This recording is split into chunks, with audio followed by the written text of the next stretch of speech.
कल हमने एक बात की थी ये कोविड के हवाले से जी। अच्छा, उसी बात को थोड़ा सा आगे बढ़ाते हैं। और उसी कल हमने बात की थी वो जीनोम और फिनोम, ये हमने बात की थी। हमने कहा था कि जी जीनोम जो है वो वायरस के अंदर का उसका जो है ना बातिन होता है, अंदर से कैसे उसके चेंजेस आ रहे हैं, और फिनोम वो है फिर वो सामने आ जाता है। और मैंने कहा था कि इंसानों में भी ऐसे ही होता है, सब में ऐसे। अच्छा, इसको थोड़ा सा और समझने की कोशिश करते हैं, इसी के ऊपर और बात करते हैं। हाँ, ये वैसे भी बड़ा ये जो है ना, ये आप इस तरह से समझें कि जो इंसान है या जो परिंदा है या कोई भी जानदार शय है, उसके अंदर आप कल हमने बात की थी जीनोम की, तो इसको थोड़ा और साइंटिफिक वर्ड इसके लिए यूज़ करते हैं, और इसके लिए वर्ड करते हैं यूज़ जीनोटाइप। अच्छा, अब इसकी तस्वीर निकालें जरा और बड़ा को बड़ा करके दिखाएं ताकि इसको मजा आए, ठीक है। अच्छा, जीनोटाइप ये है, ये आप देखें ना, TAD, ये अमीनो एसिड्स हैं, ठीक है। ये जीनोटाइप है और वो फिर फिनो में जाहिर होता है। तो फिनो, अब ये देखें, ये जीनो है जो अंदर उसके चेंज हो रहा है, और फिनो में चूहा नजर आ रहा है। अब ये अंदर जो चेंजेस हो रहे हैं ना, उसके नतीजे में चूहे का रंग कैसा होगा, चूहा भागेगा कैसे, चूहे की आंखें कैसी होंगी, लेकिन वो अंदर जो तब्दीली है तो वो जीनो है, ये फिनो है। अच्छा, ये खवातीन चेहरे देख लें इंसानों के, वो अंदर तब्दीली हो रही है जीनो में, ठीक है, और जो जाहिर हो रही है वो फिनो में, ठीक है। फिनो से फोटो, जो फोटोग्राफ ना, फिनो। अच्छा, ये आप देख लें, ये जैसे बतख है, तो ये उसके जीनों के अंदर तब्दीली हुई तो उसका कलर रेड हो गया। यानी फिनो वो चीज है जो आपको नजर आती है। जीनो टाइप वो है जो अंदर तब्दीलियां हैं, जीनो, ठीक है। तो जीन्स के अंदर तब्दीलियां आ रही हैं, उसके नतीजे में किसी की आंखें कुछ हैं, किसी का जो रंग कुछ है, किसी के बालों का रंग कुछ है, किसी का जो ये नक्शो निगार मुख्तलिफ हैं, आवाज तब्दील हो रही है, ये हो रहा है सारा। वो वजूहात जीनों की वजह से, वो जीनों की वजह, अंदर जीनों हो रही। अच्छा, अब ये आज क्यों डिस्कस कर रहे हैं? कल किसी और वजह से डिस्कस किया था, लेकिन आज हम इसको डिस्कस क्यों इसलिए कर रहे हैं कि ये हम क्यों है, हमारे अंदर इतनी तब्दीली क्यों है? ये जीनो मतलब मुख्तलिफ लोग हैं। आप इसको इस तरह भी कह सकते हैं कि हम एक दूसरे से मुख्तलिफ क्यों हैं इंसान। मतलब हम वो कहते हैं ना, एक ही आदम की औलाद हैं, तो फिर इतने सारे, कोई काला है, कोई नीला है, कोई पीला है, कोई सफ़ेद है, किसी के बाल ब्लॉन्ड हैं, किसी के बाल स्याह हैं, किसी के बाल कुछ हैं, किसी का चेहरा अलग है, आपकी उंगलियां, सोचने का अंदाज आपके, तो वो सारी की सारी जो तब्दीलियां हैं वो आपकी जीनोटाइप्स में हो रही हैं। और जीनोटाइप्स की जो तब्दीलियां हैं उसके नतीजे में लोग दुनिया में मुख्तलिफ नस्लों में, मुख्तलिफ शक्लों में, मुख्तलिफ रंगों में, मुख्तलिफ चेहरे उनके, ठीक है, तो तब्दीली और आपकी जीनोटाइप। लेकिन ये रीजन वाइज क्यों? अच्छा, रीजन वाइज नजर आता है। हाँ, रीजन वाइज। ये बड़ी इंटरेस्टिंग बात आपने की।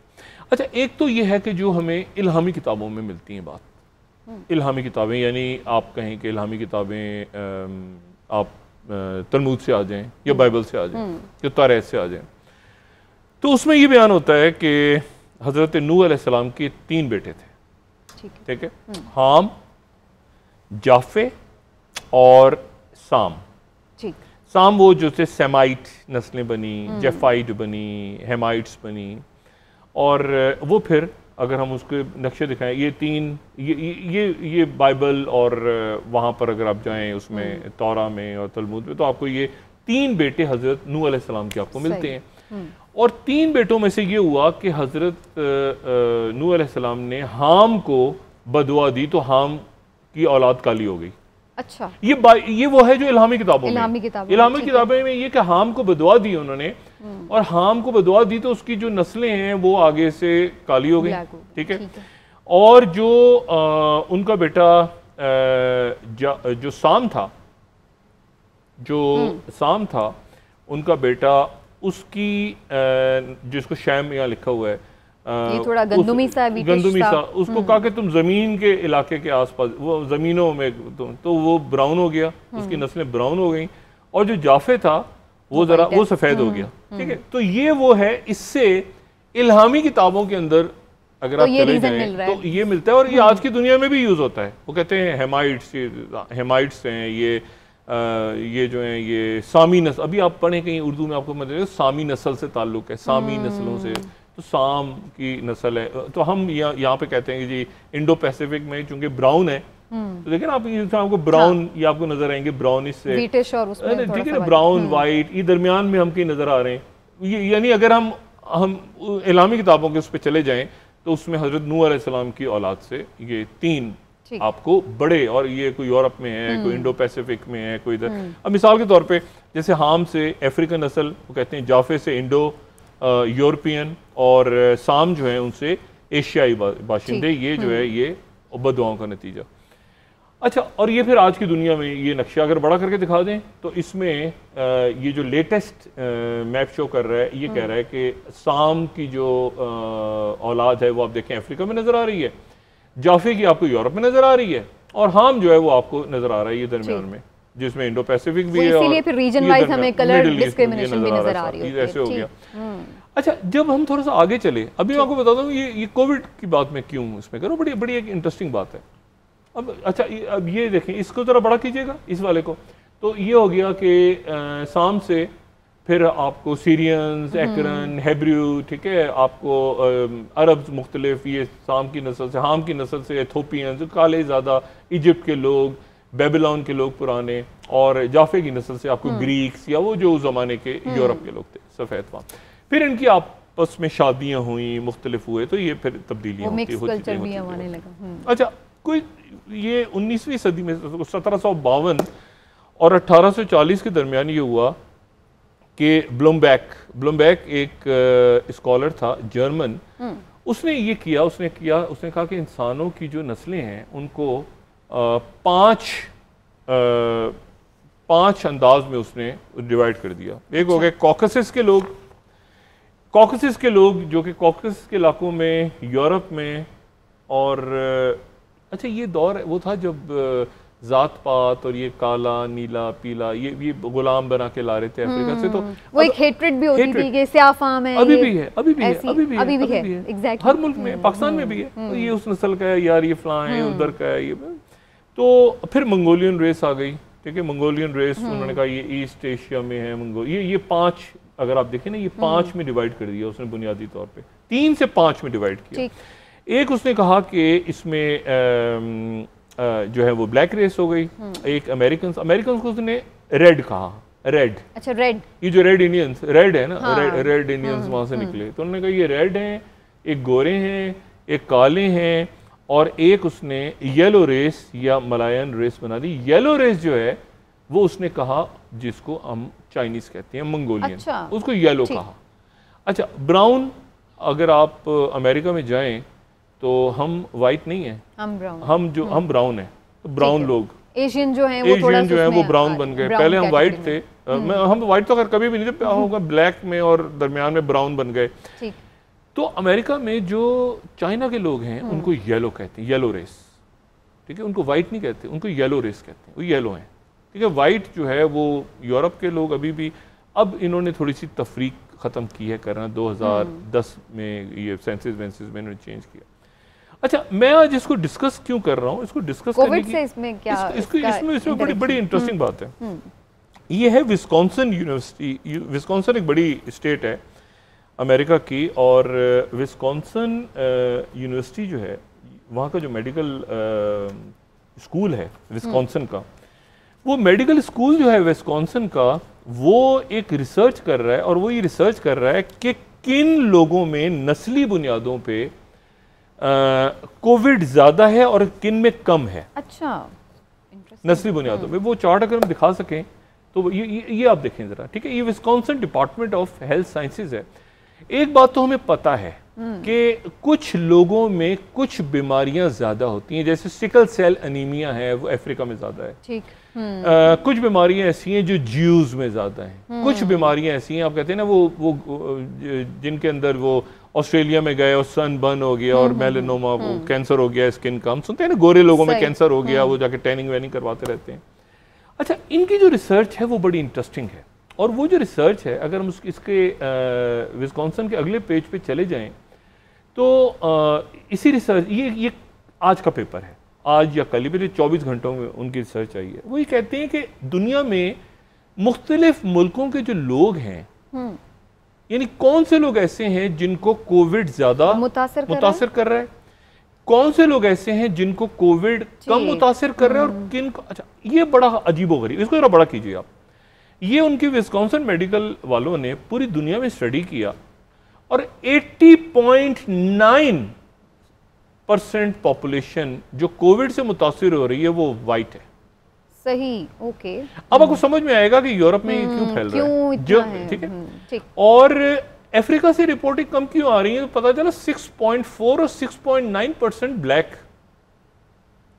काफी डिफरेंस है रेशो। यानी अब आप देखेंगे ये जो बड़ा सा आपको यानी ये जो वायरस है इसका एक नस्ल के साथ भी, या कहां पर लोग मौजूद हैं उनके साथ, अच्छा आप अगर हिस्पैनिक में चले जाएं तो इन्हें 7.1 है, मल्टीपल अदर रेसेस में वो बढ़ रहा है, अमेरिकन इंडियंस में इतना है, लेकिन और यहाँ पर एशियन और पैसिफिक साइड पर आपको कम नजर आएगा, है काफी।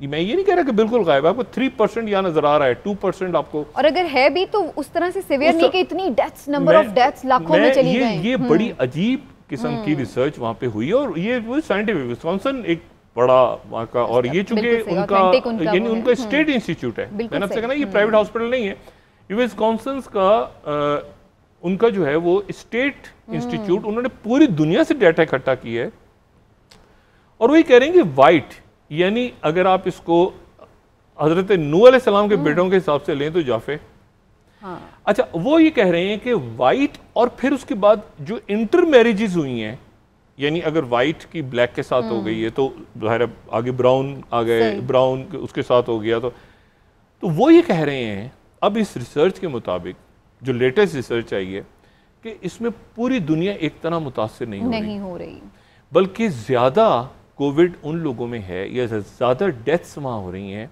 जहां पे वाइट पॉपुलेशन है, वाइट है, डेथ्स हो रही हैं वहां पर जहां पे ब्राउन लोग हैं, डेथ्स हो रही हैं वहां पे जहां पे येलो रेस है, डेथ्स वहां पर भी हो रही हैं जहां पे ब्लैक्स हैं, लेकिन जहां पे वाइट हैं वहां पे कोविड का जो अंदाज है, इसको मैं ये नहीं कह रहा कि सिकल सेल एनीमिया की तरह सब सहारा, कुछ बीमारी है ना, इबोला आ गया अफ्रीका में, तो इबोला तो यहाँ तो नहीं आया, यहाँ तो इबोला नहीं फैला, कुछ बीमारियां कुछ इलाकों में हैं, एड्स भी आपको याद होगा शुरू में फैली थी, तो क्या अफ्रीका से फैली है, अफ्रीका में एड्स है, कुछ बीमारियां कुछ इलाकों में होती हैं, तो और कुछ बीमारियां कुछ नस्लों में, थैलेसीमिया का हम सुनते हैं ना, कजन्स में शादियां नहीं होनी चाहिए, कजन्स में शादियां हो जाएं तो वो जीन जो होती हैं वो आगे मतलब ये पर्टिकुलर जीनोटाइप को जाके हिट कर रहा है, इसका जो रिलेशन है ना, एक तो वायरस का अपना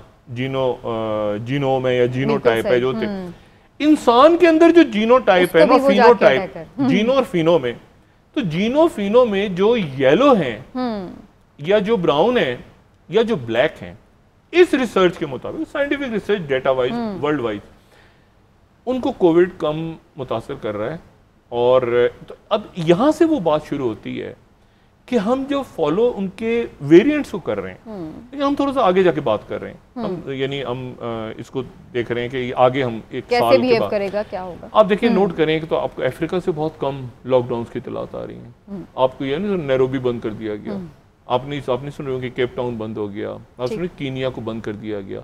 हम कह जरूर रहे हैं कि वहाँ वेरिएशंस हो रही हैं, सब कुछ, डेथ्स नहीं है कि सड़कों पे लोग मरे पड़े हो, ऐसा नहीं हो रहा, ना उनको वैक्सीन मिल रही है, ऐसा नहीं हो रहा। इराक में कितने लोग वैक्सीनेट हो गए हैं? नहीं हुए लोग। इराक में गुर्बत है, शाम में गुर्बत है, यमन में गुर्बत है, लेकिन क्या वहाँ लोग सड़कों में मरे पड़े हैं? ऐसा नहीं हो रहा। तो ये जो वेरिएशन है ना, ये किसी और अंदाज में इसका जो है ना, एक तो वायरस की अपनी वेरिएशन है, और फिर वो वायरस किन लोगों को असर अंदाज ज्यादा हो रहा है। विस्कॉन्सिन की रिसर्च ये बता रही है कि वो वाइट, प्योर वाइट जो लोग हैं, लेकिन उनके अंदर ज्यादा स्टार्ट तो लोग कहते हैं कि चाइना से हो रहा है, और वो आप बता रहे हैं कि वो येलो उसमें कंसीडर कर रहे हैं। स्टार्ट तो कहीं से भी हो सकता था ना, वो तो अच्छा उसके ऊपर भी फड्डा पड़ा हुआ है ना, उसमें अच्छा खासा चाइना में इफेक्ट तो पाकिस्तान में भी हो रहा है, बहुत ज्यादा फैल रहा है तेजी। मैंने कहा फैल हर जगह रहा है। ठीक, मैंने आपको सिर्फ एक साइंटिफिक रिसर्च बताई कि वो साइंटिफिक रिसर्च ये कह रही है कि व्हाइट में ज्यादा हो रहा है, ठीक है, व्हाइट। और मैं आपको एक और बात बताऊं, इसमें देखें, इस सबसे ज्यादा इसकी जियोपॉलिटिक्स भी है। जो वैक्सीन है ना, वैक्सीन की एक अपनी हर चीज की अपनी सियासत है। अब जब देखें कि सबसे ज़्यादा कितनी सारी वैक्सीन आ गई हैं, एस्ट्राजेनेका आ गई है, मॉडर्ना आ गई है, साइनोफार्म आ गई है, सब कुछ आ गई, स्पुतनिक। सबसे ज़्यादा अगर कोई जियोपॉलिटिकली किसी ने फ़ायदा उठाया है तो वो उठाया है स्पुतनिक ने, स्पुतनिक 5 ने। अच्छा, स्पुतनिक 5 ने इसलिए उठाया है, एक तो स्पुतनिक है क्या चीज़, ये लफ्ज़ क्या है? सबसे पहले जो खलाई जहाज गया था खला में, वो अमेरिकन नहीं था, वो रशियंस थे, सोवियत यूनियन था, उसका नाम था स्पुतनिक। और वो परेशान हो गए थे अमेरिकन ने, कहा क्या ये सोवियत यूनियन चांद तक पहुंच गए? तो उसको वो कहते हैं स्पुतनिक मूवमेंट, यानी हमें पता ही नहीं चला चांद पे पहुंच गए, उनको 10 साल लगे फिर चांद पे जाने में। फिर उसके बाद स्पुतनिक 2 भी खलाई जहाज आया, स्पुतनिक 3 भी खलाई जहाज आया, स्पुतनिक 4 भी आया, स्पुतनिक 5 खलाई जहाज नहीं, उन्होंने वैक्सीन का नाम रख दिया। अच्छा, ये भी इतना बड़ा उनका ब्रांडिंग है ना दुनिया में। अब देखिए ना, आप सुने एस्ट्राजेनेका, आप कहेंगे कहाँ से एस्ट्राजेनेका? तो इंडिया में भी बन रही है, एस्ट्राजेनेका तो अमेरिका में, कहाँ मॉडर्ना कहाँ बन रही है? मॉडर्ना ये कोई जर्मन में बना, अच्छा वहाँ जर्मनी में, इधर उधर 12 के करीब बन। इन्होंने नाम ऐसा रखा स्पुतनिक के, उससे पता ही चलेगा कि ये रशियन है भाई। और 5 है स्पुतनिक। अच्छा, और स्पुतनिक जो है जियोपॉलिटिकली, स्पुतनिक ये जो जियोपॉलिटिक्स ऑफ वैक्सीन है, इसमें सबसे आगे चली गई है अभी तक। साइनोफार्म भी गई है, ये भी गए, क्योंकि एक तो ये हुआ कि नामी स्पुतनिक, दूसरा ये यूरोप में घुसने में कामयाब हो गए। देखें, यूरोप में सोवियत यूनियन का घुसना, और सोवियत यूनियन, वो सोवियत यूनियन उस यूरोप में घुस गया जहाँ नेटो बना हुआ है, जहाँ पे सारे दुश्मन आपके दीवारें बलन गिरी है, अभी कुछ साल पहले यूरोप वहाँ घुस गया। और आप देखें, कमाल देखें कि उनकी जो काउंसिल ऑफ फॉरेन रिलेशंस है यूरोप की, वो कह रही है Sputnik in Europe what Russia's vaccine should mean for European health sovereignty. और इसके अंदर जो कमाल की बात ये है कि स्पुतनिक तैयार कहाँ पे हो रही है, कारखाने कहाँ लग रहे हैं स्पुतनिक के? Germany, France, Belgium, Hungary, Poland, यहां पे खुद बना के, जैसे मैंने आपसे कहा ना, यूएई के अंदर साइनोफार्म बना के वो रीजन में भेजेंगे। इन्होंने उनसे कहा कि आप बना के वहीं पर बनाएं, अपनी इस हमसे फार्मूला ले लें। इंटेलेक्चुअल प्रॉपर्टी बड़ी इंपॉर्टेंट चीज, कॉपीराइट उन्होंने कर लिया। मतलब अच्छा, यूरोप वाले कह रहे हैं कि अच्छा बड़ा मुश्किल होता है। देखिए, ये जो आप पीते हैं ना कोल्ड ड्रिंक्स वगैरह, इनके फार्मूले बड़े संभाल के रखे जाते हैं। उन्होंने अपने फार्मूले उनको दे दिए कि तुम, लेकिन नाम उनका ही चलेगा, नाम चलेगा स्पुतनिक। ठीक है ना, स्पुतनिक कहाँ बन रही है जनाब? फ्रांस में बन रही है। अच्छा, ये यानी ये आप सोचें कि ये एक तरह से उन्होंने इसको पता कर लिया एज अ वेपन यूज किया। अच्छा, पाकिस्तान में बदकिस्मती के साथ वही बात है कि हम यहाँ पे वैक्सीन मंगवाने के बजाय अगर हम वैक्सीन शुरू कर दें बनाना, स्पुतनिक वाले अगर ईरान में बना रहे हैं, एक कारखाना साइनोफार्म अगर ईरान में बना रहा है, अगर वो यूएई में बना रहे हैं, तो यहाँ आपके इतने इंटेलिजेंट लोग, हॉस्पिटल्स के डॉक्टर, प्रोफेसर, वो सारे इंतजार करेंगे कि गवर्नमेंट इजाजत क्यों नहीं दे रही। अब वक़्त हुई जाने से पहले आपको एक और इंटरेस्टिंग बात हुई चाइना के हवाले से। ये स्विस कैनाल जो ब्लॉक हुई है ना, स्विस कैनाल ब्लॉक होने का फायदा सबसे ज्यादा किसको हुआ है? चाइना को। क्योंकि समंदर के रास्ते जाते हैं ना ऐसे, वो अगर नक्शा देखें, 1 मिनट का नक्शा देखें, तो ऐसे करके समंदर के रास्ते यूं जा रहे थे ना, ऐसे जा रहे थे यूरोप तक। हाँ, बिल्कुल सही। ये स्विस कैनाल को गुजारते गुजारते ये पानी के घूमते घामते यहाँ तक जा रहे थे। और फिर उसके बाद जब स्विस कैनाल ब्लॉक हुई तो उनके पास रास्ता ही था। अगर मैप दिखा देगी हमारी टीम तो बड़ा अच्छा। वो फिर वो आ रहे थे अफ्रीका से घूमते घामते। अब जनाब स्विस कैनाल के बंद होने से क्या हुआ है कि चाइना यूरोप के दरमियान ट्रेनें चलना शुरू हो गई हैं। अच्छा। और ट्रेनें पहले भी चलती थी, ट्रेन पहले भी चलती, क्योंकि देखिए ये दरमियान में पानी नहीं है। अगर आप देखें ना यूरोप, ट्रेड उस तरह से हो रही थी, ट्रेड बहुत ज्यादा हो रही थी। अब तो रुकी हुई थी ना यूरोप और जो यानी मॉस्को, आपको पता है ना मॉस्को और जर्मनी के दरमियान जो लड़ाई फ्रांस के दरमियान हुई है, तो पानी में तो नहीं हुई ना, वो तो सरहद है उनकी, वो तो क्रॉस करके तो ट्रेन चलना शुरू हो गई मैसिव। और ये आप देखें जरा, एशिया टाइम्स क्या खबर दे रहा है कि Swiss canal lock jam boost China Europe rail link. इस दरमियान ये अच्छा वो दुआ कर रहे हैं, वो दुआ कर रहे थे कि यूरोप के अंदर तो चीजें बंद होनी शुरू हो गई, तो चाइना ने धड़ाधड़ यहाँ से अपनी जो ट्रेन थी, उनकी जो पोर्ट थे, वो उन्होंने हैम्बर्ग तक यानी जर्मनी तक ट्रेन पहुंचानी शुरू कर दी। और मेरा कोई 12 से 25 हजार कंटेनर्स ऐसे थे जो पिछले 3 दिनों में हंगामी तौर पे वहां पे माइक्रो चिप्स इधर उधर सारे। और यूरोप के अंदर लोग सोच रहे हैं कि यार 1 मिनट यार, ये इतना लंबा, ये जो हम समुद्री जहाज़ों में बैठते हैं और जहाज़ों में बैठ के हम जाते हैं, फिर सुइस कैनाल है, फिर क्रॉस करेंगे, फिर ये करेंगे, ये तो बड़ा अच्छा तरीका है कि ट्रेन और रोड के जरिए जो है हम सीधा सीधा।